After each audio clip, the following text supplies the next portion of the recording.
Prezados irmãos e irmãs, louvado seja nosso Senhor Jesus Cristo, para sempre seja louvado em nossa Mãe Maria Santíssima.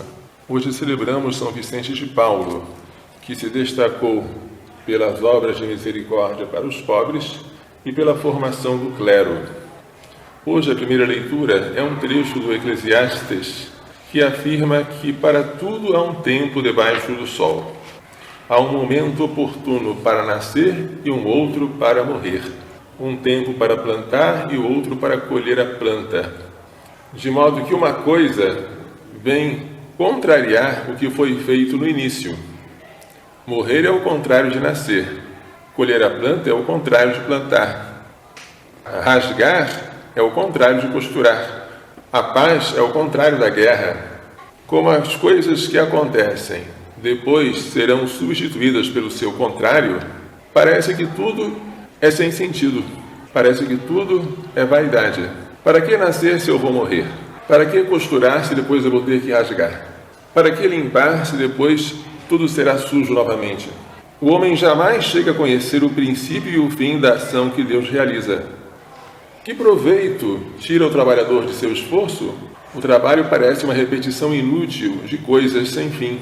Assim, o Eclesiastes espera uma resposta do Novo Testamento, que vai dar sentido a essas coisas que nascem e perecem, que começam e acabam.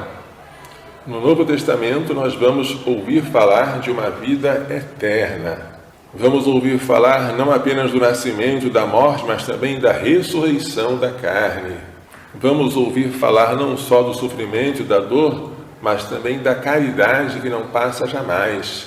À luz de Cristo e daquilo que Ele nos veio trazer, estas coisas que parecem repetitivas, vazias de sentido, passam a ter um valor de eternidade, se nós as praticarmos por amor a Deus, juntamente com Cristo, porque Ele assumiu estas obras na carpintaria de Nazaré. Todo esse trabalho diário que parece não ter fim, Ele assumiu.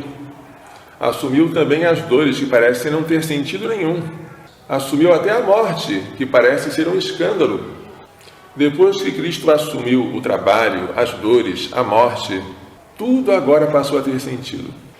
Basta que nós trabalhemos, soframos e morramos em Cristo, com Cristo, para a glória de Deus Pai. Mas esta lição é difícil de ser entendida.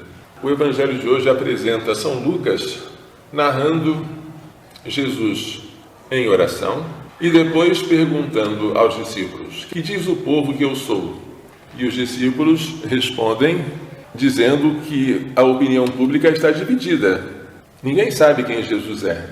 Alguns dizem que Jesus é João Batista, que é Elias ou que é algum dos antigos profetas que ressuscitou. E vós, quem dizeis que eu sou? Pedro responde em nome de todos: o Cristo de Deus. A resposta é correta. Mas Pedro não sabe ainda o alcance da sua resposta, porque este Cristo veio para sofrer e morrer em expiação pelos nossos pecados. E o que vem em seguida vai ser difícil de Pedro entender. O Filho do Homem deve sofrer muito, ser rejeitado pelos anciãos, pelos sumos sacerdotes e doutores da lei, deve ser morto e ressuscitar ao terceiro dia.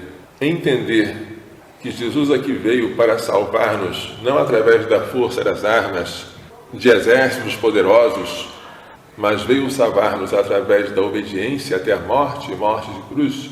Essa lição seria muito difícil de ser entendida, mas seria. É a lição da cruz. O santo que celebramos hoje, São Vicente de Paulo, entendeu esta lição. E ele sabia que qualquer obra que fizesse em favor dos pobres, fazia para o próprio Jesus. Ele via nos pobres Jesus necessitado e declarava que os pobres eram os seus senhores. Para nós, os pobres são as criancinhas por nascer. Para nós, os pobres são as mães dessas criancinhas, que nem sempre sabem valorizar o que trazem no ventre. Mas também nós devemos descobrir que fazer o bem à mãe e ao filho é fazer o bem ao próprio Jesus. E esta obra de misericórdia será sobejamente recompensada no céu. Que Maria Santíssima e seu castíssimo esposo São José nos façam compreender e praticar estas lições. Louvado seja nosso Senhor Jesus Cristo. Para sempre seja louvado, e nossa Mãe Maria Santíssima.